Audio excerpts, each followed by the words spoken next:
And next up, we have Jack. Jack from Sherlock. You all are familiar with Sherlock. And we have Nico from Xbow.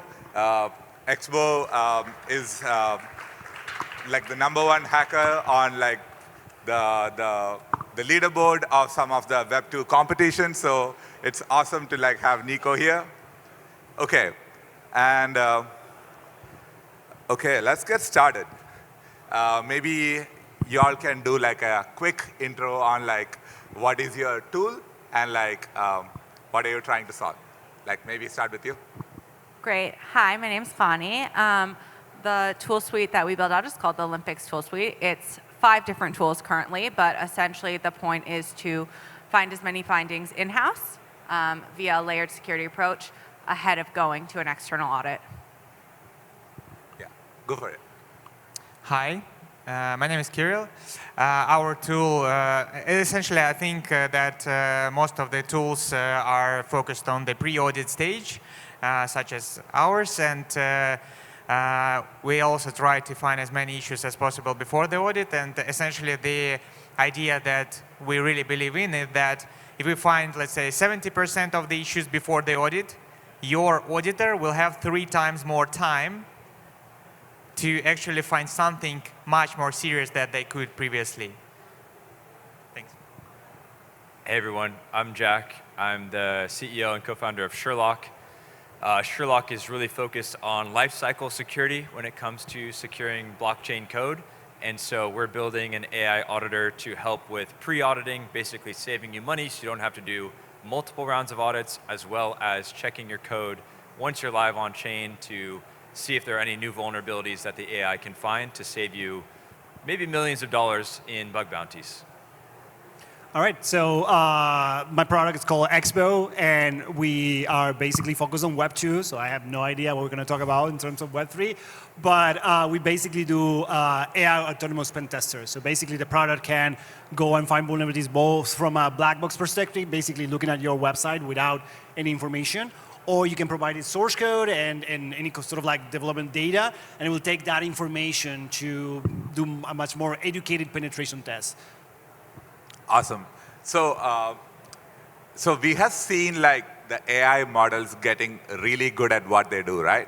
And there are 2 trends. AI models that use tools and find bugs. And then there are entirely pure reasoning models that just look at your code base and find bugs. Maybe you can share thoughts on like what do you think is going to win? Because recently, I was listening to this podcast from Dave Datel, who leads like security at OpenAI, and their product, AdWalk, relies mostly on the reasoning side of things. And as a traditional security guy, I do reason, but I also use tools, right?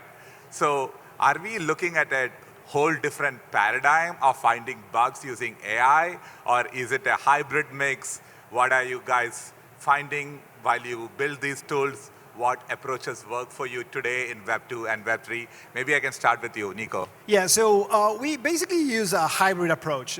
So basically, we let the LLM go and attack like a unit of the application. So we try to basically, one of the big problems with LLMs is that they're very undeterministic, right? And you're expecting that every test you do has to be deterministic. So we separate like the attack surface into units. In this case, for us, it's like endpoints.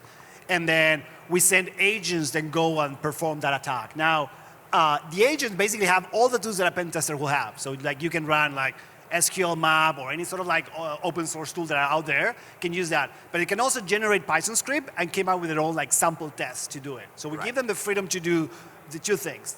Tools that, obviously we have to build some tools to specifically work with LLMs. There's a couple of tools that we have to build in-house. For example, like a headless browser that we use to navigate a website and do performance attacks. But in general, we give them like the 2 things, like go and write your own sample scripts to perform like attacks, or just use some of the tools that are out there, the tool suite that pen testers will use to perform the attacks. Okay, awesome. Jack. Yeah, so right now we use a lot of reasoning, but we do use tools too. So we've built static analyzers into our kind of reasoning, And I expect that the hybrid approach of using reasoning and using tools is going to be even more and more the approach that teams are taking. I think doing invariant testing, doing fuzzing, doing formal verification are really obvious ways that an AI is going to be working with tools to find bugs in a code base. So I expect that to quickly be something that we see some of the reasoning approaches get more and more into. Yeah, great. Go for it. Yeah, I would say like pretty much everybody is using a hybrid approach. But with reasoning, I would say it's just we can get there faster, like to higher level of coverage, because like ultimately I view the LLMs as a processor for the high level tasks that we give. But anyways, we break down the entire workflow to multiple stages. We use LLMs to essentially solve each part of the task separately. And the LLMs, which are smarter, essentially, they just do it faster, more precisely. And in the end, we can get faster to this higher coverage and low positive rate. Right, awesome. OK. I don't think it's a one-size-fits-all, meaning I don't think the right question is what's going to win. And the reason I say this is because when I look at the historical exploits just in the last 365 days or even 60 days alone, I can see that maybe one of them would have prevented with our mutation testing tool. One of them would have been prevented with our static analyzer, one with our agentic orchestration system. And so I believe the correct answer is a layered security approach is the only approach, which inevitably leads to, OK, I agree, hybrid. Right. Okay. Hybrid. OK, cool. But what do I mean when I say hybrid, and how do we make that really easy to digest? What you see is what you know. When the data set is only historical exploits, when the static analyzer behind there is Slither and it's it can't go deep. It doesn't have the right IR and infrastructure. When you don't have all of the information present, you can't reason aggressively, I think would be the answer. So if you want to reason aggressively and find really deep findings, I think you need more information. And I believe that that information comes from advanced tools that take a long time to build. And I think historically those have been very hard to gain adoption. Okay. People don't want to implement them. But if you can make it easy for an AI agent and something exhaustive, something smart, something quick, to take it and reason and find if the vulnerability can be proven, you're looking at a whole different structure of finding vulnerabilities ahead of the audit. You're almost able to overlap at like 60, 70%, okay, which is a paradigm shift completely. Right. Yeah. So I'll play the devil's advocate. Assume I'm like a frontier lab. I have so much money. I have many GPUs. There are machine learning techniques like self-play, RL, reward. You can do a lot of training with very little data, with synthetic data, given like a specific kind of a bug. You can generate multiple variations of it. You can teach your model with RL what kind of a vulnerability that is and get really good with the self-play RL kind of a paradigm. And that is how they got good at coding, right? Like if you use LLMs for coding today, they got really good really fast because of these kind of advances in machine learning. So I would argue that maybe we really do lack a lot of data like the Web2 has today, because Web2 security has been around for a long time, but these advances in like machine learning can maybe make these base models that we use also really useful for like Web3 security. Do you have any thoughts around that? Well, I guess if you're saying maybe the base models will be the ones who are best at finding vulnerabilities and not some of these tools that people on stage are building, there's a lot of missing data for those base models, I think. Like Sherlock, for example, we have thousands of vulnerabilities that those base models will never have access to, potentially. And so you can still get to a high level of effectiveness with the base models, but you might say if you can build on top of them and add these other vulnerabilities, then you can always maybe be a step ahead or at least be a step ahead early on. Makes sense, yeah. So it's the niche that you guys are like in that makes you better than like the big labs? Is that a general consensus?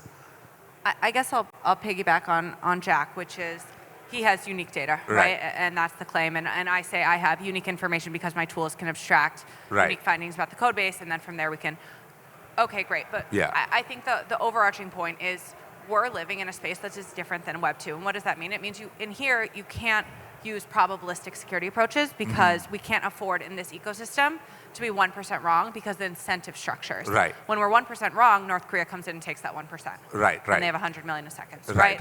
Yeah. Right. In Web 2, there's different incentive structures, and security is the buyer comes and the CISO comes from regulatory posture pushing that down. And I'm sure you'd agree with me, like, yes, of course, data's at stake and there's a lot at stake, but it's not the same as your company going under with an $100 million exploit in the matter of seconds.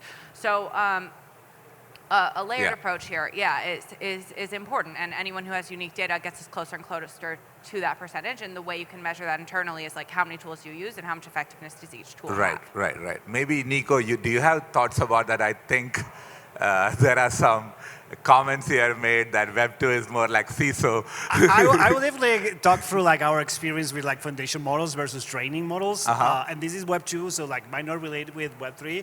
But what we find out is like when we did a lot of experimental training, and we end up figuring out that like the next new model is basically beating anything that you're building. Like, and it goes with like Sonnet, ChatGPT, Anthropics. 6 months ago, Grok was like the best model to find bugs, and it was like we were very surprised about that fact. Now GPT-5 is like the very big, and like there's a big jump there. So we have been one of the things that we have been doing, and is generally recommend across any AI company, is like having like a very strong benchmarks that you can actually go and test against it. And we have seen that progress between like things that we have built ourselves, open source, and like the models as they're coming. And it's really impressive, like what is coming out of like each of the different like new models. So I'm still betting on the foundation models. I do believe still that for certain type of vulnerability classes, and that would be the case of Web3, and models might not be as trained as well as in Web 2 than in Web 3 for sure, is that for different type of like vulnerability classes, I think that like training models, there's an interesting result there, especially around like the kind of like business logic, vulnerabilities that are not very well defined and is more related with like the context of the application and how it's being used. For those, I think that a combination of like foundation models and models that have been trained for specific type of vulnerability classes could be like the solution for some of them. Okay. That's what we have seen at least. Awesome. Also, one of the things you brought up like logic bugs, right? How hard is it for an LLM or an AI agent to like find those deep logical bugs that is easy for a human auditor here to like find these bugs? Because I feel like that kind of intelligence is different from what an LLM you get from a base model, right? Can I jump in? Yeah, go for it. Yeah, so logical bugs is exactly those types of bugs that LLMs handle much better than humans, because they see the discrepancy between the description, the documentation, and the actual code much easier. So this was the first case that we found out when a top-tier auditor has missed an issue that has been found by super immature version of our software like a year and a half ago. This was just simple logical bug. So with good documentation, LLM could find the difference between what was documented and what's in the code. Okay, exactly. Awesome. I would say like LLMs are good at finding logic bugs. The hard part is like validate them. Like figuring out what is the like separating the needle from the haystack. What is a true positive? What is a false positive? That's where the real challenge happened with like IDORs, business logic, authorization issues. And like if the end result is not a shell, but rather like an information leak, you need to, like, the LLM needs to be able to reason enough to understand that this is an information leak. And it's really complicated because, like, an info leak could be different things for different type of companies and even for different type of software. So what we find out is that especially GPT-5, the high reasoning models are getting, like, really, really well at being able to, like, validate business logic and being able to, like, understand kind of like a threat analysis of the application and the functionalities and be able to like decide, okay, this is actually something that the customer might be interested and sometimes something that is not. And we review the bugs that we are finding them with our pen testing team, and sometimes like even for us, it's hard to say, like, is it really a vulnerability or not? Like, in the end, like, if you don't have the documentation, it's kind of like a educated guess. And LLMs is doing similar things. Exactly. But you had some blog post out there talking about some of the new bugs, net new bugs that the LLM has found, right? So what was the validation process was like? Because I'm sure everyone here is familiar with LLM spam. Like, this is a bug, this is a bug, that is a bug. And how do you even tell, like, what is a bug? And I feel like Jack runs like Sherlock, which is an auditing platform which receives a lot of fun LLM bugs. How do you go about dealing with that?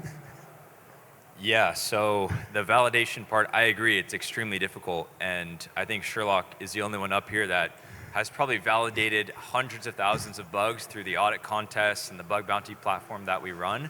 And it's extremely expensive. You need some of the top human experts in the world, and you need to pay them thousands of dollars in order to properly validate these bugs, especially these logic bugs, to figure out if they're real or not, if they are in line with the spec that the team provided or not. And so this is a huge cost to finding logic bugs with AI auditors, is you actually need humans for a very long time to validate those bugs. And it's expensive and takes a long time. So I fully agree with what you mean. And but at the same time, there is an interesting point is coming when. So currently, for instance, for validation, we encountered it recently that cursor with good context is really good for validation specifically. And this is a kind of funny case when I blindly triaged like all the findings via cursor, submitted them to another competition platform, and I got 7 out of 8 accepted. I didn't look at them at all. But we are really close to the point when AI is saying something like, this is correct because of this and that. Human is looking into that and saying, okay, in some cases yes, in some cases no. And then we do another approach when we look, something is not what we expected, like annotation is not matching to what we see, like the benchmark starts kind of saturating, and we get back, look precisely and see, oh wow, this is we who made mistake, not AI. And then this is the point when we looking into the data back and what we used for our, like, let's say not training, but at least benchmarking, and we notice that there are some new findings that have occurred while we've been predicting. We mark them as false positives and try to get rid of them, and they are correct. And that's insane.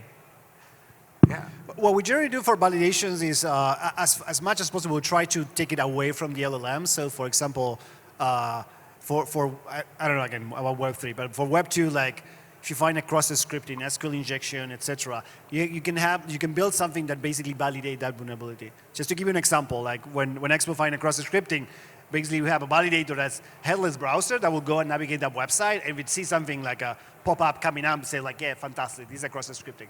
And and you constantly are improving those validators, because the better the agents, the LLMs are, the better are cheating those validators that you build in place. But so far we have been like very good at validating most of the vulnerabilities. Now, the business logic, the other type of vulnerabilities are the ones that are complex. But we're so far seeing like really good results for the new like high reasoning models being able to like reason about those validations and getting us like a decent amount of like true positive, false positive rate. Awesome. Channi, do you have any comments about? I actually don't. I feel like everyone really covered it well. Okay, very cool, very cool. Okay, so we covered a lot about the capabilities of LLMs, and I feel we are all bullish on these things getting better and helping us do our jobs. So recently there was a blog post from Anthropic. Their models were used in a nation-state espionage. So it looks like these offensive capabilities of these LLMs are used today, and the attackers have access to these today. So as the builders of defensive tools, right, how are you helping? At what stage of the SDLC process does your tool come in, and like, how are you helping the defenders? And what do you think, are the attackers getting better at this using AI for offensive attacks? Because if you ask ChatGPT to build an exploit, it would just politely decline. But you can ask it in creative ways, right? So I think that is what is going on, but you guys are the experts. So what are your thoughts around that? Yeah, so I think it's an asymmetry problem. Specifically about our tools, we sit in the SLDC lifecycle. We sit before an audit. We believe internally teams should decentralize security, and again, this is for Web3 ecosystem exclusively, and that they should try and find as much internally, and then you have the benefit of great audit firms that not only have audits, but also run their tool for the teams ahead of competition, so that again adds to the layered approach. But when I talk about asymmetry, what I mean is when a team is building a protocol, their job is to market the protocol, to raise money, to hire people, to do a million things, and security is this much part of it, even though the consequences are fatal, essentially, okay? Now, when you think about the person sitting in North Korea, their only job is hack this protocol, and again, going back to asymmetry, their reward is so much greater. Right. So if they just get one exploit, they can pay for their year, plus their family's year, plus, and everyone loves them. They've done great. For a founder, the consequences are fatal, but not focusing on it, the incentive structures are like, also they have to hire, they have to raise, they have to do so many things that it's hard. So it's going to take a little bit more time for the industry to even out and people to begin to really implement this more aggressive layered approach. But I really have seen a shift in the last 3 years where teams are realizing that, relying on just one thing won't lead them to success, and that's just as important to them as hitting their product metrics, hitting their sales metrics, et cetera. Yeah. And as we see that shift in industry, hopefully, over time, we'll be able to align in terms of like our technology catching up and it being implemented and so robust that our protection systems will protect us from the person who's just focused on that, So do you guys think it's about who has access to like some of the best models, or is it a skill issue? Go for it. Nico. Okay, so what I was going to say first is that that report from Anthropic is kind of like the tip of the iceberg, right? Because like, can you imagine a nation state using like Anthropic or OpenAI for like doing the test?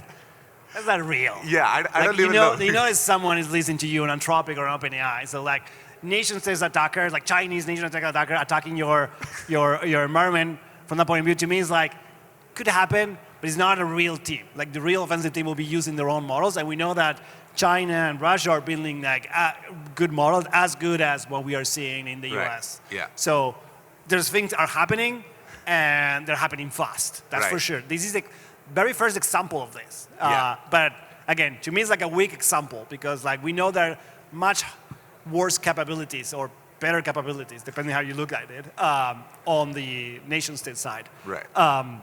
Having said that, I think that like people like us that are working on like AI and offensive or in security in general, we do have a responsibility to be able to provide companies with tools that match that what others are building on the like dark side of the internet. I think that there's nothing different from what we're doing for like a human can do. I think the big difference is like speed and scale.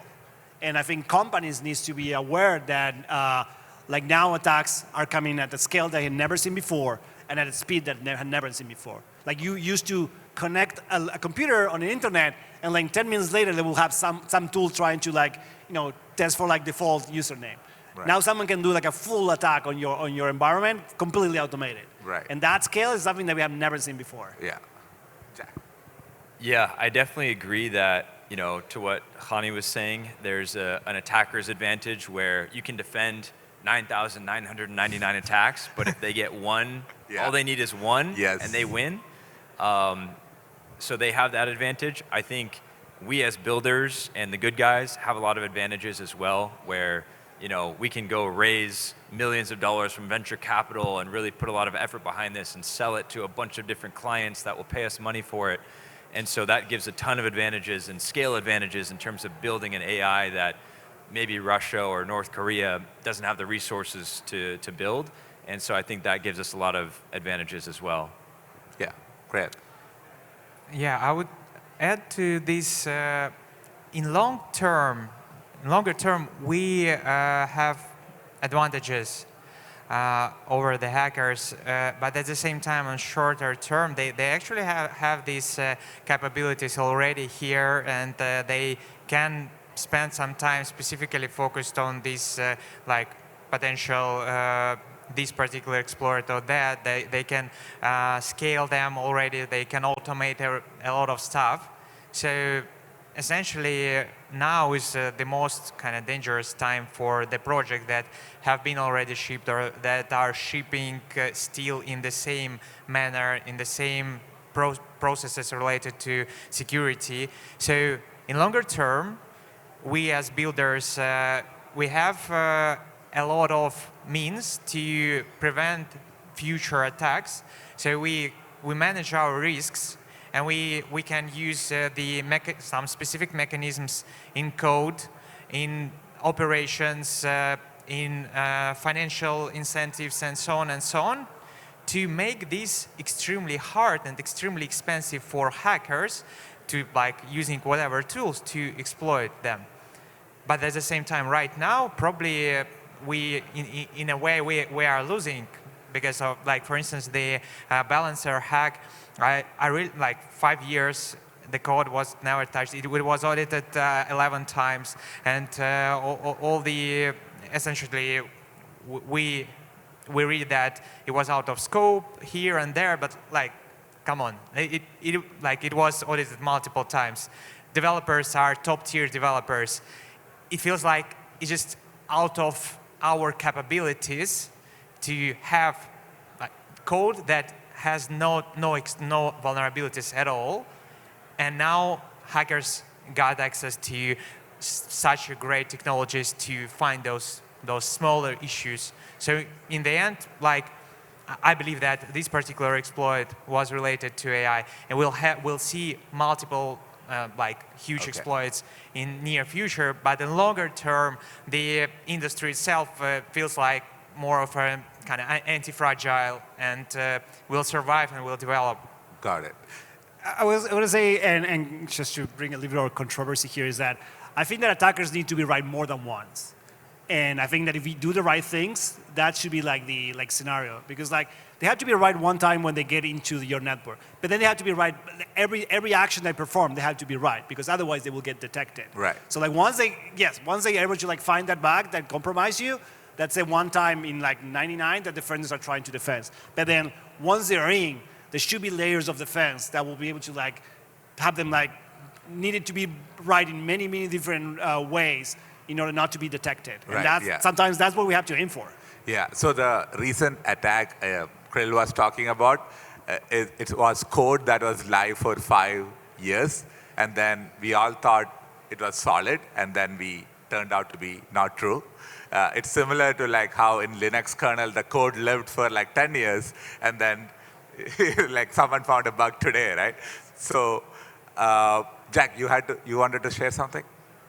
Yeah, I think there might be a slight difference there between Web 2 and Web 3, where Web 2 you have more ability to put filters in place, hopefully, multiple filters, where in Web 3, it's one transaction, you know? One transaction, and you are 20 billion gone.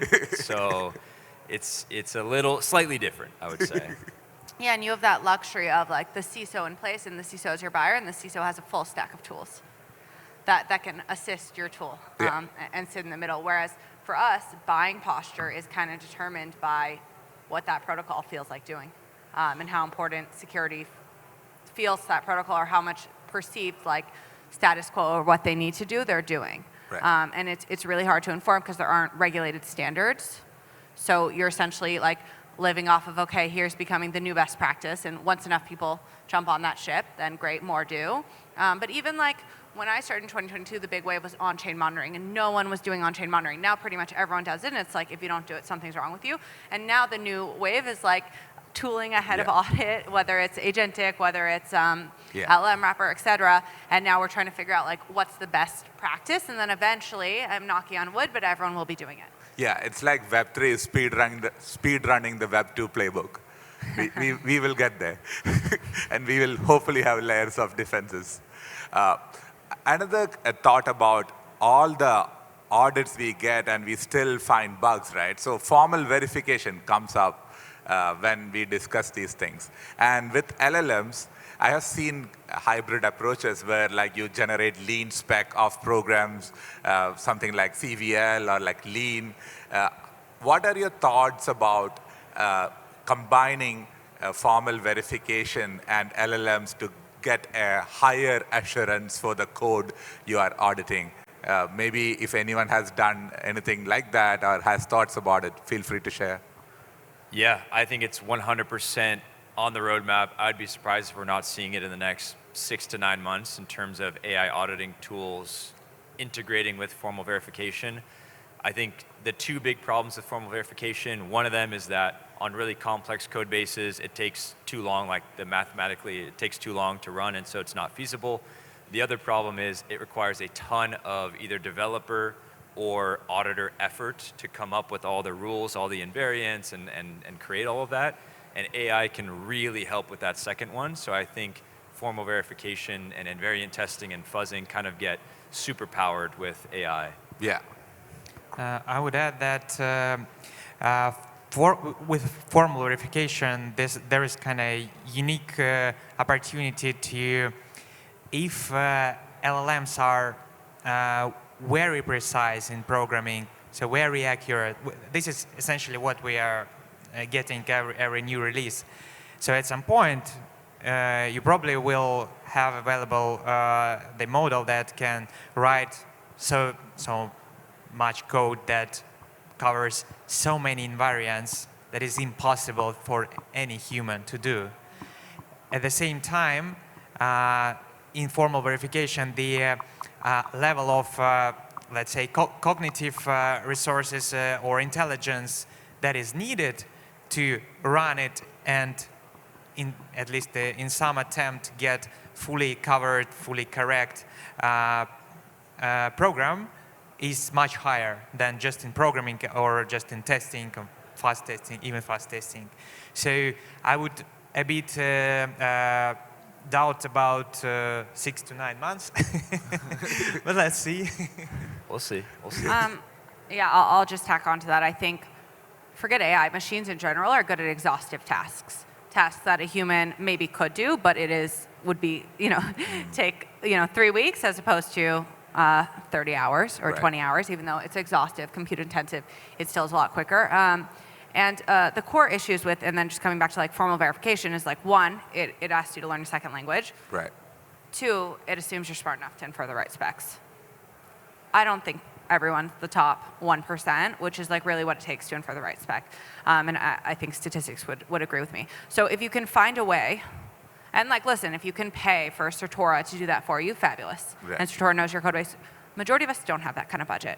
So if you can find a way to hit those invariants and infer those specs with something that reasons correctly and infers the right logic, and maybe there's some like intermediate piece where you're putting that in human language or you're verifying its assumptions, and there's like an interactive piece, that's fabulous. That adds another layer to your, I think of it as like a mathematical score to your percentage and confidence in like, I have tested everything, and ultimately with security, it's like, what % have you tested, and that's how you can go and deploy confidently, is like, the more things you knew you did and the more boxes you checked, the lower the chance it is to hack you, essentially, yeah. Nico, do you have any thoughts around I don't have any formal? thoughts. Like in Web2, like you cannot really do formal. At the speed of code, like you cannot really do formal verifications. Okay. I guess we have 5 more minutes, so I guess I'll have one more question for the panel, and then maybe we can take some questions from the audience. So one last question. As you build these tools, what is your #1 pain point? And what do you think, like maybe is it solved by like a next LLM update, or like what would it take to like solve that? Maybe I can start with you. So again, we take a very different approach than the other teams here. So I'd say the hardest thing is just building these core tools. Like we have our own symbolic execution machine. We spent years building out our own intermediate representation. We don't rely on the Slutty compiler. There's so much there that is just so expensive and such hard fundamental problems to solve. Like we all spend our weekends reading books about compilers. Like that's the truth. It's not easy problems to solve, and like building those core tools that sit under the agentic orchestration is like the hardest part for us. Okay. And just building that fast enough and at a speed that it gets in our team's hands, like not our personal teams, but our customers' hands. So that's the biggest thing we struggle with. We don't actually struggle as much with like leveraging AI to make it more digestible and more usable. I think that's a much easier problem to solve. Got it. Kirill? I would say with the current level of capabilities of LLMs, there's already so many things that we can build, but as you said, it takes so much time because of the cost of the biggest models that already have capabilities to do something, and time. So you run one API call, you put a lot of data, you see how it works, you make your assumptions, next hypothesis, next run, and it costs so much money and it spends so much time each iteration. So like we could achieve much better if even with the same models, just like working on it.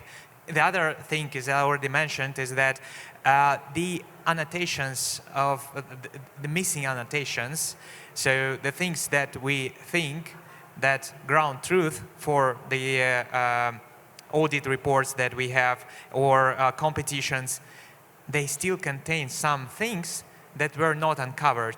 AI is uncovering and we don't understand, we cannot automatically find those things. Right. Yeah. Jack? Yeah, I talked to our team about this recently, and I think it comes down to useful context. So one example is AIs are getting better and better at having large context windows, right. So you can add a lot of context into them, but it's not a useful context window. Like it's very, very bad at being able to usefully use all of that context, even if you can give it to it. And the other side of useful context is just being able to, like there's a divide between the training and the inference, and it's not quite like a human would remember the flows and have the same type of memory as it goes through a code base and sees these vulnerabilities. So useful context is how I would describe it, and that's just kind of getting the base models better, essentially, you know. Got it, like, yeah. I think for our case is like our own speed, like we have so much things to build that we don't have enough time.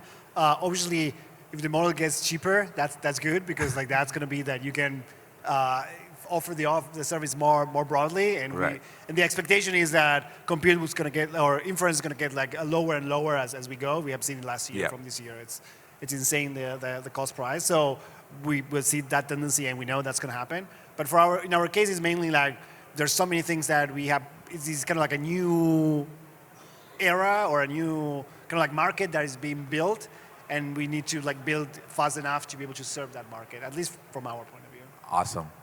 All right, we have 1 more minute. So if anyone in the audience has a question, please raise. Okay. You wanna speak to this? Mike? Yeah. So the Web3 is, I would say, it's arguably simpler when you compare it with Web 2, because you said you cannot do formal verification on Web 2, but you can do it on Web 3. So because the number of operations are much simpler, the stack is simpler, you can model memory and so on. But when you start building these AI tools, you have systems which you can test in a very separate area.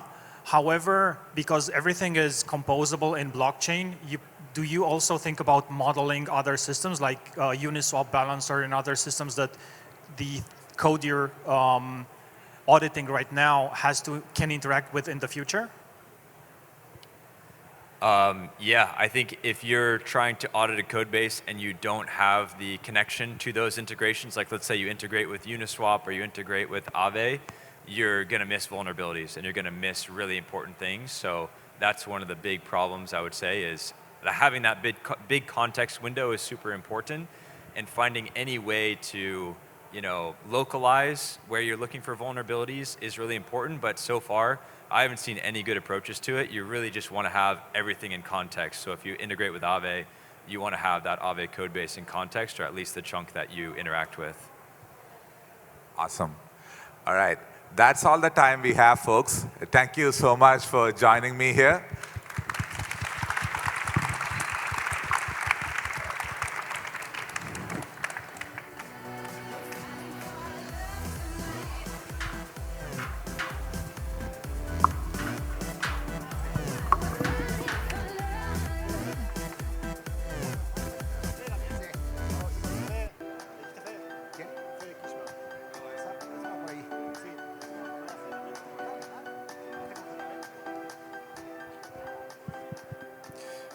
Hello.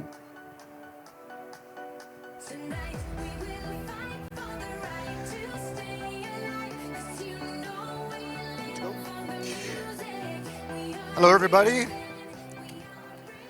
So in the next panel, we're going to talk about some of the crypto startups and the fact that they lack security leadership.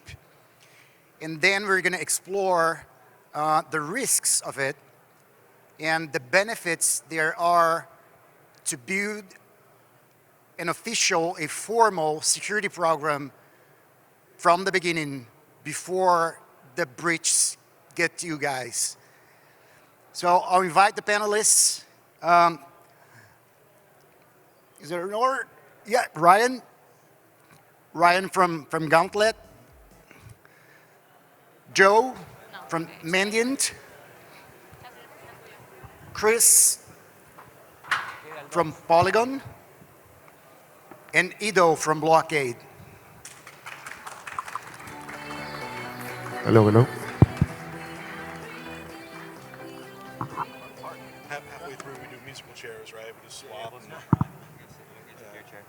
All right, so let's do a quick round of introductions. Do you want to get started, Ryan?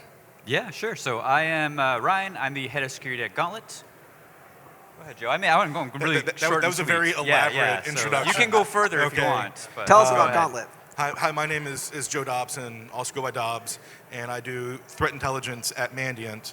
And what that means is I identify and track bad guys as they move on and off chain, right? So also looking a lot at off-chain infrastructure. Cool. So I'm Christopher. I look after Polygon security, specifically Polygon products security, and as well the smart contract engineering team. I'm Ido, one of the co-founders at Blockade. Blockade's a real-time on-chain security platform. We work with some of the biggest exchanges, wallets, protocols, asset managers to protect various different things they build and run on-chain.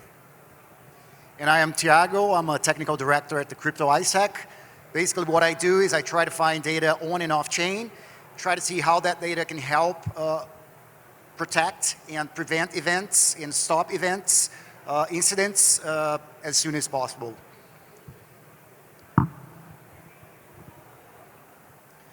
All right, so let's start with the topic, right? I mean, we know that a lot of the the crypto startups, they claim to have security, they claim to be a security first institution or organization, but is that really the case? So I'd like to start like with provoking the folks here to talk about like what's the real what's the real security scenario for these startups, and what's the reality, and what's the philosophy that they sell around. Yeah, I can jump in there quick. So I've been in crypto for about 5 years now, and I've gotten to the habit where every time I see a hack, one of the first things I do is I look up who's the head of security at that company. And if I don't find a head of security, the next thing I do is, okay, well, who's the security team at that company? And I'll actually go and reach out to my network and try and figure this out. And it boggles my mind how often there is nobody. Or it's like an engineer who is double duty. Like, here's my engineer who is also the security guy. I'm like, if you're the engineer, you're busy. Like, there's no way you are also doing all of the security stuff. So I've really been probing a lot, and that was kind of like why we wanted to talk about this, is how many companies out there are actually going and building security teams. So go ahead, Job. I think that part of it is, in my opinion, and you all can tell me if I'm wrong, I will. Security is not the default, right? You have to be intentional about security. It's not going to happen on its own. And so if you do not make an intentional, explicit effort to have a security practice, to do things in a secure way, to understand OPSEC and best practices, then you're not going to be secure. You are a target waiting to happen, right? A great example of this is if you fund a new EVM wallet, how long until you get your first phishing token? Does anyone know how long it takes? Less than 8 minutes until you get your first phishing token. Now imagine a new user, new to crypto, brand new wallet, first time they ever use crypto, they fund it. Within 8 minutes, they're already getting tokens sent to them that will drain whatever money they put into that wallet if they interact with them. We have to keep that in mind because the default is crypto is kind of in a bad neighborhood, right? You need to have security, you need to have best practices. Yeah, no, I completely agree with what you both say over here. No, it's also it's a difficult sell. No, that's a problem really over here. It's like for anybody that has worked in security, similar to people that have worked in research, for example, it's difficult to tell like let's invest in security. You know, especially if nothing happens, if everything's okay, if you know the end of the year comes and you know my boss or the CEO of the company or the founder is like, hey Christopher, you know, like yeah, I don't think we need this security thing. Like what is the return on investment? What do I get about it? Nothing happens, and that's a very difficult sell because how do you sell the fact that nothing happens is the benefit? No, a lot of people don't get it. They want that, you know, energy, that want that, you know, scrolling, ticking, you know, thing that says like, oh, amazing, good job. But yeah, in security, it's not really like that. So Christopher, though, talk to me about Polygon's security team, because I think Polygon has one of the stronger security teams in the space. I'm actually kind of jealous. Like I look at your team, I'm like, I can't build that at Gauntlet. Talk to me about how did you convince them to build out the team? I don't know. You should tell me. You were there before me. Yeah. Is it, so, but still, tell me about the. No, I think you start seeing the return on investment when you know you actually see the amount of like crap that goes through your network, the amount of bug bounties that you start paying. You know, when you start to see really the consequences, and you see the consequences over time because they start accumulating. Okay, one phishing email, two phishing emails, like who cares? You know, Google will cover it. But once you start getting employees, and you know you start getting public attraction and everything else, that's when things start to accumulate, no, and compound the amount of phishing emails, the amount of bug bounties that you're paying, the amount of bugs that just the engineering team is, you know, having to fix that basically slows down. So then they start realizing like, hey, if my software development life cycle is starting to slow down because of the amount of bugs we need to fix from, you know, what is already out there, then, you know, you kind of say like, okay, maybe, you know, if we had a security team that could take care of this, that could make sure that, you know, my engineers are focusing on what they need to do, you know, which is not ideally triaging bugs and stuff like that, then it's when you start to see that return of investment. No? And the same for phishing emails and stuff like that. You don't want your IT team to be looking and triaging phishing emails, realizing, hey, is this legit? Is this not legit? You know, you want a dedicated team to do that so that IT can continue helping the business move forward. I think, though, one way that security can provide a return on investment, right, it's still going to be a cost center, right? Even in Web 2, security is a cost center. We have to accept that. But we're in an industry that runs a lot on hype. And I think that security has not taken advantage of that. We're a victim of the hype instead of being, you know, being a victor of it. In that, if we had better sharing, if folks would come out and say, hey, we were targeted by XYZ, and here's how we stopped it, and demonstrate thought leadership in security, that would build some hype. That would build some return on investment because that's what leadership wants. They want that attention market share, and that would help, I think. I want to ask one thing you mentioned, you know, security is like a cost center, right? It's been a cost center in Web 2, it's been a cost center in Web 3.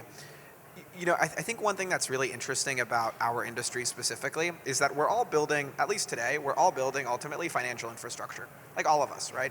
And at least as a user, when you think about like why use one piece of financial infrastructure versus another piece of financial infrastructure, I don't know what your answer would be, but mine is generally, it's like, I don't know, it's a thing I kind of trust, right? It's like, this thing holds my money, like, it was there yesterday, it's gonna be there today. Like, that's why I go and use that thing, right? I think, like, we're in Argentina, right? We were just speaking about, like, the Cuevos, right? Like, before, right?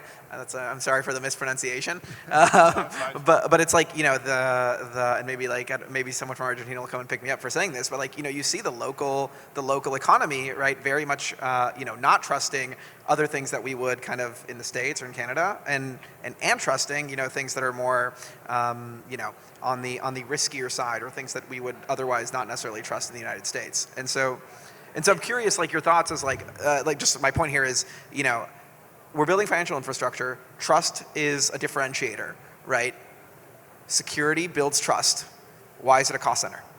Yeah, so, and just kind of like riffing off of that a little bit, why do we trust our money with protocols that clearly don't have security? Like, they have this advertising, like, oh, we're security first, And then like literally, if they don't have a security team, like why are we giving them all this money to hold on to and just like taking that massive risk when we're, like to your point, like we're complaining about other institutions not being trustworthy with our money, but like there should be a way we can check this. Like if I am going to go and put my money in DeFi into some product or some vault, I should be able to ask them, hey, tell me about your security, and it should be there should be some standard that's honest that says, yeah, no, this is what we really do. It's not just a bunch of BS on the webpage, right?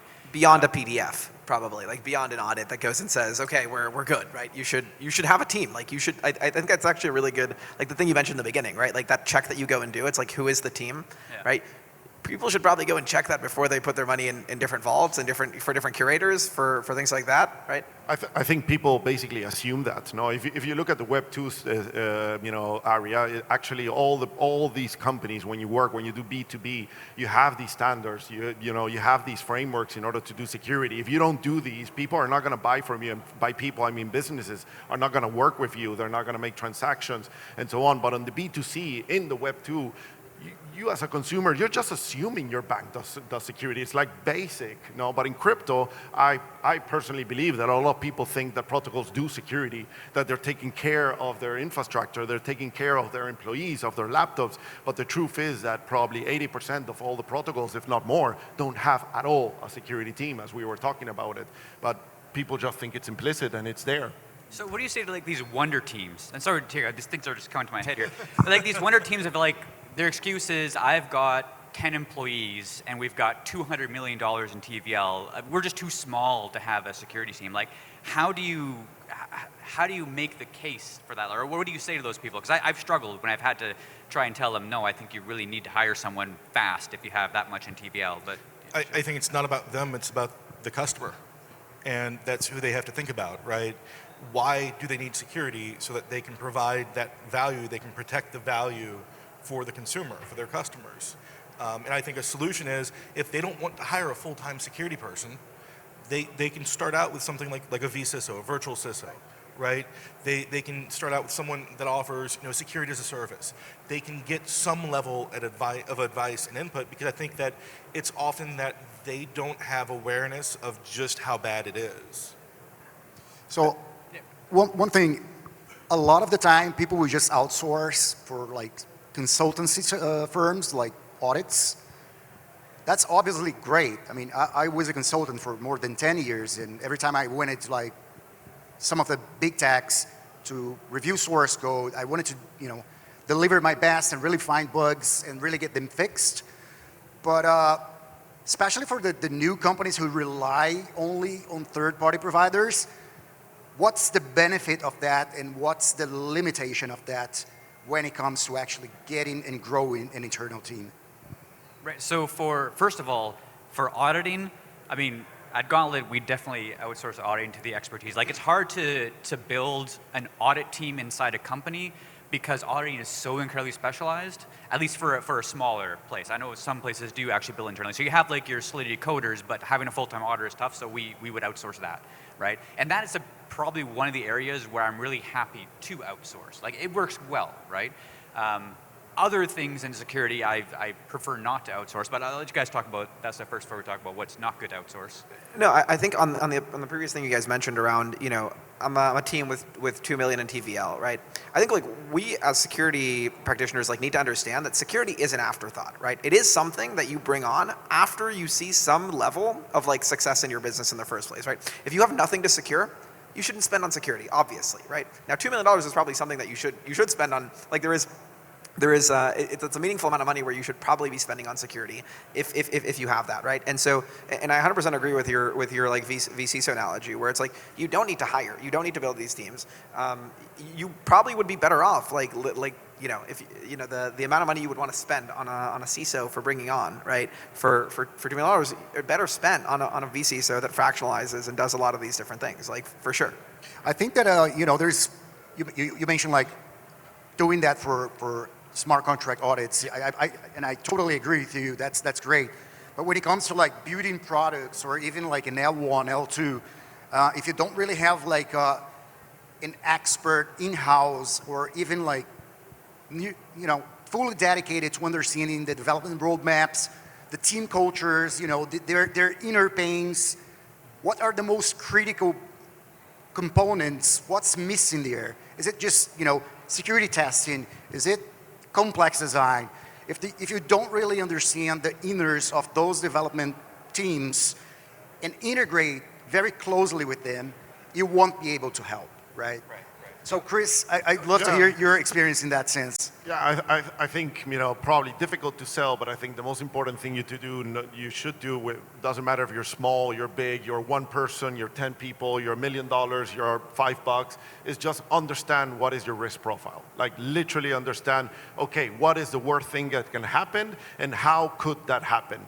Just answer those two questions. What is the worst thing that can happen to me, and how could this happen? And once you understand that question, then you start making a plan and figuring out, okay, should I be spending in people to hire security folks? Should I just be doing an audit? Like the worst thing that can happen is a smart contract hack. Okay, then just do an audit. A couple of them, hopefully, then you're okay. But if the worst thing that can happen is an employee being compromised, a laptop being compromised, my AWS system being compromised, no, you need to understand what is that risk profile so that you can actually allocate resources appropriately to that. And then measure it. No, hey, if this happens, am I going to lose $10 million?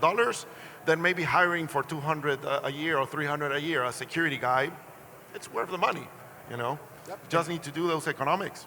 In Web 2, one recommendation we have is that enterprises need to have a threat profile, right? They need to understand what are the threats facing them, what attackers would come after them, what kind of tools would they use, the TTPs, tool tactics and procedures, what does that look like? And we encourage them to make that a constant reevaluation, right? You don't just make it once and it's good for 5 years. You actually need to sit down and reevaluate as technology changes, as the world changes, as there's new types of threats out there, you need to reevaluate what does your threat profile look like so that you can protect your organization.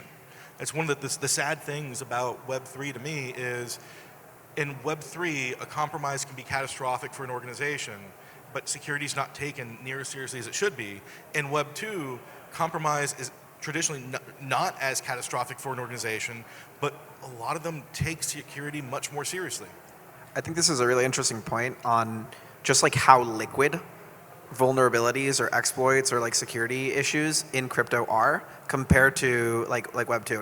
And I'm sure you've like heard of this kind of analogy, but like, it's crazy. You find a vulnerability, like even a 0 day in like in Web 2, and if you want to go and actually weaponize that to make $1 million, pretty darn difficult to do. Like you have to start like building malware around that. You have to go and deploy it in some kind of operation. You got to find data that's worth money to sell, or like wrap a ransomware around it.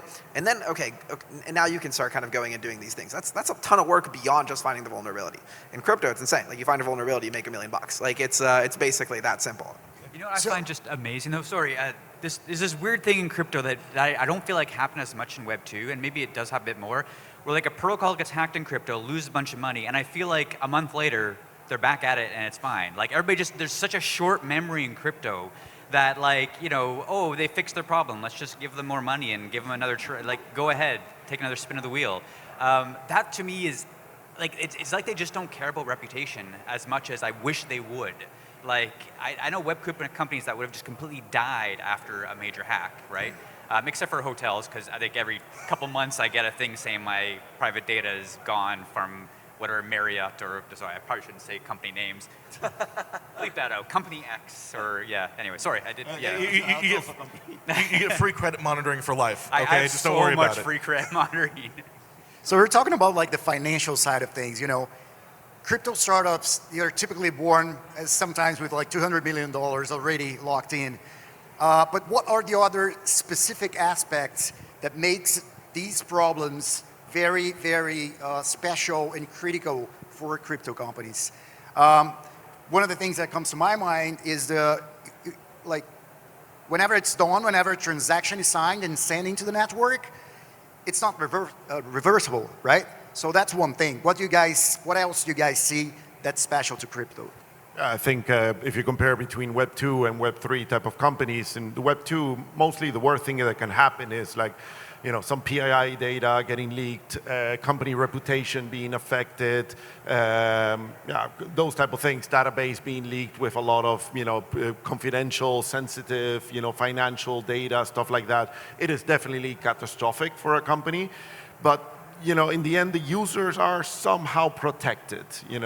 However, in crypto, you are losing not only your money, your VC's money, but you're also losing your users' money in most cases, because all these protocols are open to the public. Anybody can put money into it, anybody can put tokens into it, and a lot of these people obviously do it with very good intent, and obviously have no idea about what the risk and guarantees are over here, and you're directly affecting the user, and that is the part that hurts me the most when protocols get hacked and everything else, is that it's mom and dad and your grandma and the lady that cleans your house that because they cannot access a JP Morgan account or they cannot access buying stocks, they do it through crypto because that's the only access they had, and you just lost that $1,000, $100 that they've saved that whole year. And that's the unique thing that is also horrible when there's a hack.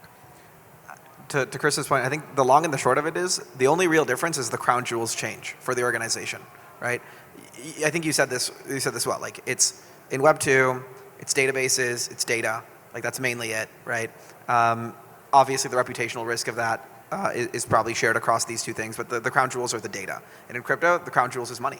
And so, like, that's so, like, now just like, okay, what's the difference between having money that can be lost versus having data that can be lost? Like, those are the real differences. But ultimately, that's the main change. I think, though, it's going to get worse as we. I don't like to say that. This is not a fun panel. So sorry. We're full of happy people, right? So Bitcoin will get even lower? That's what you're saying? But I'm saying, like, think about it as things like DePIN take off, right? As we get more real-world assets tied to crypto, that means that the implications of a crypto compromise get more significant, right? Unless there is, secure design thought out in the beginning of an expectation when we get compromised, how do we protect these assets? But if you are storing things on chain or have an integration on chain that has a direct correlation with real world physical assets and infrastructure, what happens when that gets compromised and it's on an immutable blockchain, right? That's a whole different level of implication that we as a community really need to think about and seriously consider. Yeah, I mean, there's a bit of a happy note, because it has been a little bit of a down note. Sorry. A lot of the compromise that we've seen, I mean, if they just had, so I don't want to simplify it, but in a lot of cases I look at it and if they just had someone there in security, it's a lot of really bad mess ups that lead to a lot of lost money.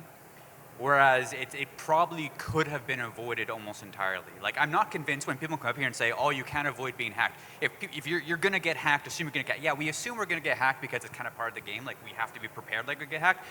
But, I mean, there's plenty of protocols that never get hacked, right? Like, and maybe it's because they have a great security team. Maybe not. I don't know. In some cases, I know it's because they have a good security team. In other cases, they're just lucky.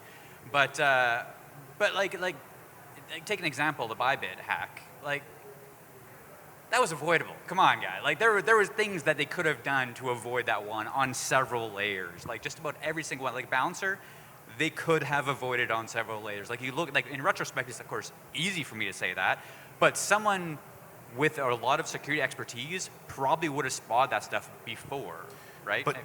But we're also expecting companies to go up against nation states. And that's what we have to keep in mind, right? It is asymmetric, right? And so I think that we need to push folks to do more, but I don't think we should shame folks for being compromised unless, there's clear missteps that are, they didn't do industry best practices. They didn't care about X, Y, Z. Like, we should push them to do better, but we also need to acknowledge it is an environment where there's some very strong adversaries. I disagree. So I don't think you should shame individuals, but I think you should shame companies. Because while the individual can make a mistake, like if you're looking for a job, it looks like a great interview and you get pwned by North Korea, yeah, that sucks. But there are so many things about that story that could have been like, did you have EDR on your machine? Like, did your security guy set you up for failure? Did he give you training? So yeah, the individual maybe we don't blame, but the ecosystem and the companies, they should be held accountable. Like they should. I do be believe like, there should be accountability. Yeah. Okay. Yes. Thank you. I'm glad we agree I'm not against 'cause- accountability, right? I just one reason why I say all this is because in Web 2, there's not near as much sharing of compromises as there should be. Oh, yeah, no, and part of that is because if someone shares that they were hacked, right, what benefit is there for them? And that's one thing you really have to consider. In Web 3, there is an incentive to share that there was a compromise. First off, it's hard to hide it because blockchains are transparent, right? At least for the most part. And so there's some incentive to share it because they want to protect their reputation. But also, if there's a massive heist where billions of dollars are stolen and that money gets dumped out through OTC vendors near North Korea, that's going to cause a dip in the market. And as well as it's going to make people unhappy and it's going to make them feel like they don't trust the system. And so there's an incentive to share to protect the whole ecosystem. And that's why, again, I advocate that if we make security cool, right? It is cool. What are you talking about? And we make it so that, when people share how they stopped a hack, right? Or they were hacked, but here are all the details, the indicators, et cetera, then that can cause a rising tide lifts all ships, right? Raise the floor of security. Yeah. So one thing is like we kind of like, I'd love to see more celebrations of the things we prevented rather than the, like the postmortems are great and the fusion of funds, all wonderful stuff. But I don't think we celebrate enough the stuff that doesn't go wrong. I agree. Yeah, here in this talk, basically, and in the whole day, you see all the biggest hacks, discussion about how they happen, and that's very useful for lessons learned and everything else, but I think you're absolutely right. We should actually also talk about, like, how did we prevent this hack? Unfortunately, because in the world of automation and now in the world of AI, we may not even know that we prevented a hack. We just put some tools over there, we put some strategies on those tools, we follow our operations, our standard operating procedures and stuff like that, and potentially we blocked a lot of hacks that we never noticed that we actually blocked. So, yeah. So there's a lot of technology being built on top of that. Some of the guys are around here probably, bitfinding.com. They recently, a couple of week ago, maybe, they rescued like $1 million from the balancer attack. And really what they did, and I think that's, I think what they do is really, really cool because they keep scanning monitoring the chain whenever they see, some contract that's being deployed that they detect that, there's some patterns, some heuristics there that implies that it's likely an exploit. They start fuzzing it and they try to call the smart contract before the attacker does so. And that's how they actually took the funds. And that's a very different way to do it. But speaking about technology and monitoring, on-chain monitoring to prevent attacks, Ido, I'd love to hear from you. What's your perspective on that? So, I think it's like an evolving landscape, right? It's there's always like these new tactics, procedures, right? And so you have to stay really, really up to date on kind of the latest and greatest threats that are happening across the ecosystem. I also think that it's incredibly difficult to go in, and I think it's easier to do this on like one chain for one ecosystem for one kind of thing, and it becomes incredibly hard to go and do this across a lot of different chains for a lot of different ecosystems for a lot of different types of companies. And I think we're really lucky to have incredible partners that push us in the right direction, right? So we work with some of the largest protocols, we work with some of the largest chains, work with some of the largest wallets and asset managers, and at the end of the day, they go and tell us what to build, and that's what we ultimately end up doing. And so I think that I really like your guys' idea about like, the panel next year should be, let's talk about the $1 billion that wasn't stolen this year in crypto, right? Because there are good teams and there are, we have great partners that do a lot of work to ultimately prevent a lot of these different things, right? We've seen things like, after the Bybit hack, right? We have like a newer product that basically, verifies transactions before you sign them across various different MPC wallets or multi-sigs, and we've seen tons and tons of teams adopting these things, right? And basically telling us, hey, we need this, we want this, and then going and using them, as well as other kinds of solutions as well. And so I think ultimately, like, I agree with you that we need to definitely highlight what the industry does well in order for that to percolate to other teams that probably do it poorly. I just feel like it won't get as many likes on X. Like that's a different problem for a different panel. That's the algorithm. So people talk about open source being, not secure. It's open source, it's out there, an attacker can see it, but at the same time, people can just, be auditing. So there's like this kind of contrast between it being more secure or less secure. How do you guys see it, and specifically when it comes to crypto projects? I think in the long run, security by obscurity never works. Yeah, no, I agree. I like the idea that if you build a secure product, like most of the cryptography algorithms from years ago were always like open. Like you could read the entire algorithm, you could understand exactly how it works, and you still couldn't break the codes, right? Because like triple DES, like everybody in the cryptography kind of area, they understood triple DES, you looked at the whole thing, couldn't break it. It should be the same thing with our DeFi protocols. The code should be open to everybody to read, and there should be a lot of eyes on it, which isn't in a lot of cases. That's what happens, right?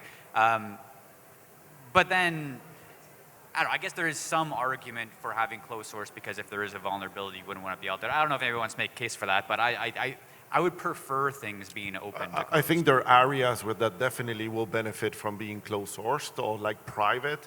I think I still want to have things that being open source and really public, but then make public the inputs, make public the outputs. Maybe don't make public how the inputs work into outputs, and just keep that little enclave, if you want to call it in some way, private. But there's still, if we start building closed source, then we haven't made anything better in the world. Like we're just going back to Web 2. It's ultimately like the Apple and Google debate, right? It's like, Apple is security by obscurity. Google is like fully open sourced Android, right? What's more secure, right? What's the perception of what's more secure? As someone who spent time, 6 years like researching vulnerabilities for mobile devices, like it's freaking hard to find a vulnerability in like fully patched Android. It's also hard to find in iOS for what it's worth. But nothing's really closed source. Like if you have the binary, like you can do a lot. And so I think like even on chain, right? Like if people start deploying closed source contracts or stuff like that, it's not really closed source. Like you just like have a harder time reading the source. Yeah, good point. Okay, guys, but let's face it, incidents can happen, right? So Joe, what's been your experience in like responding to an incident specifically in the realm of crypto? Like what you see that it's different when responding to an incident in crypto. Things happen extremely fast. At oftentimes you don't have enough information. What's different, and how do you guys have approached it? I think one of the biggest points is that speed is much more important in crypto. It's still important in a Web 2 compromise, but in Web 3, speed is so much more important because of that immutability of funds, of transactions on chain, right? And so there has to be awareness, there has to be monitoring, and folks need instant response plans, right? So many organizations don't have them. They think that they can just call up someone on, incident happens, they email someone, they call up someone, say, hey, I need someone to come do instant response. And what if there's not availability? And that happens, right? If there's no SLA, no service level agreement, there's no guarantee that someone is going to be there to answer the phone when you need help. I would say that's one of the biggest differences, is time matters much more. That is one thing I encourage protocols to have, is to have some sort of retainer with an organization to help you with instant response. Because exactly to Joe's point, if you were to message Mandiant and set it to an emergency, say, hey, we need you now, and they're like, yeah, we're backed up. We'll call you in a week, and we'll send over the SLAs to sign, and then it's like, well, that's way too late. It's hard to justify. When I go to my CTO and say, hey, I need to spend this money on a just in case we get hacked, because he's like, well, we're not going to get hacked, right? I'm like, well, I don't think so. But if we do, we want to be able to call someone super fast and have them tracing funds and have them responding. And there are some good companies out there that do that. You could DM either of us, and we could put you in touch with companies that are there to help that sort of thing. I would say they're not that different, to be honest, Web 2 versus Web 3 incident response. And the problem is that we think that we need to execute incident response once the smart contract is hacked or, or manipulated or something like that. But in the end, having a security team, having somebody that thinks like a security guy, pessimistic and so on, is going to help you, because there are always indicators of compromise, always. Somebody is starting, we see it in the Polygon blockchain, for example. We see people deploying, contracts, and they've been funded by Tornado Cash, and then that's starting to be an indicator of compromise. You start seeing people that are sending you messages asking you, hey, why does this function behave this way? Why does this function behave the other way? There's always, and that's what security teams do. They're monitoring these things, and they're actually the ones that can tell you, like, actually this guy asking this question may be malintentioned. He may not be asking it because it's integrating. He's actually asking it because something like that. And you see that across a lot of the hacks. You end up, when you start looking at the breadcrumbs of a hack, you start seeing, oh, this guy actually went to the forum and he started asking about this like a month ago. And then you see that this same address was actually deploying contracts on a test net. And obviously you cannot see, what the smart contract was doing, but you can decompile the bytecode and stuff like that. So there's always little breadcrumbs. Like, nobody's perfect, and in the end, this is all done by humans so far. All the hacks. So, you are always going to be able to start initiating your incident response process, hopefully before the hack is happening, or at least keep that in mind. So when the hack happens, you already know, like, yeah, I saw this coming. There's something they do in Web 2 security that we did a long time ago that is, I don't think it's totally made it into Web 3 yet, which is the hunting aspect. So when you have a dedicated security team, when they have nothing else to do, because, well, first of all, they're almost always busy, but when there is free time, you can start hunting for activity. So you're not waiting for alerts to come in. You're actually making hypotheses like, maybe contracts funded by Tornado Cash are more likely to be malicious, so let's go and find all this stuff, right? Let's go and look for all those emails, all those phishing emails that my employees are reporting. Let's actually go through a bunch of them and see, like, how many of them are likely North Korean, how much are likely e-crime, how much are likely, something else, and who clicked on it. Like, if you don't have someone dedicated to security, that's just not going to happen. Like, no one is there to look at that stuff. Sorry, and you can hire for that. Sorry. I was going to say, to build off what both of you are saying, everyone is aware of the defender's dilemma, right? You have to protect everything. If the attacker finds one thing, then it's all over. Well, there's also the attacker's dilemma, and this is what a lot of folks don't think about. If the attacker sets off one alarm and there's someone watching, then the gig is up, right? But there has to be someone monitoring and watching in order to see that alarm go off. And put in the traps, put in the alarms, like, in Web 2 we do a lot of these things, honeypots and right. Those type of things. So a lot of hacks can be preventable. You can actually get indicators. I was going to say, talking about the threat hunting or red teaming and things like that, you don't even need a security team for that. No, you can ask your own auditing company. Normally, I think that most of you, if you ever hired an auditing company, and I see a lot of auditing companies over here, you probably get like, hey, here's a bunch of contracts. Do your work.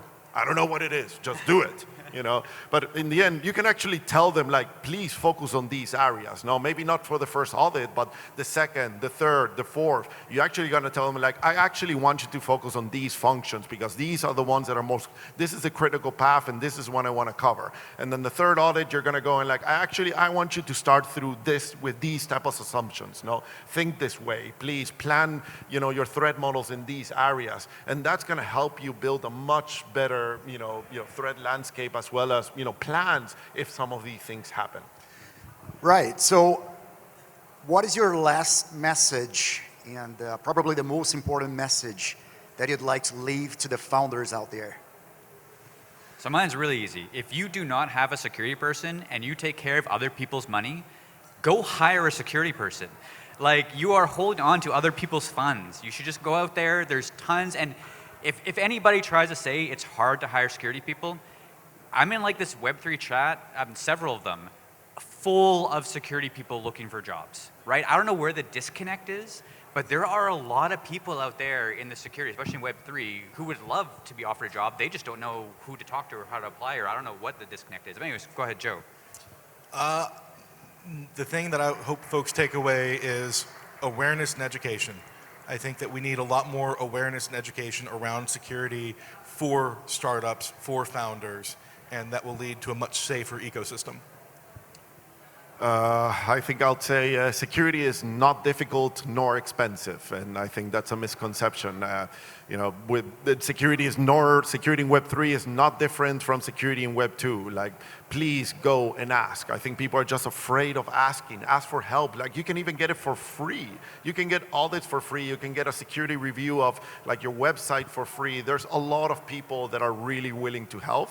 And at least, in this panel, I think nobody here would say like, no, I'm not going to help you. I'm sure I can find somebody that's going to help you with your problem in the budget that you have and in the time that you need it. So don't be afraid of asking. Yeah, maybe I agree with everything you guys said. You guys, I think super insightful. Maybe that security, I think in this industry, is not a cost center. It can be a differentiator. And when leadership looks at kind of security practitioners, like to bring you on and doing these things, they should probably think about, okay, great, maybe if I have a head of security, I'll get more assets deployed in my protocol. Maybe if I leverage this kind of solution or that kind of solution to go and kind of bolster security, I will actually be safer and I will actually increase TVL, or I will actually kind of generate more revenue. I think it's especially true for financial infrastructure and especially true for the infrastructure that's being built across the industry. The real cost center is getting compromised. That's company ending. All right, thanks everybody. Thank you. Thank you.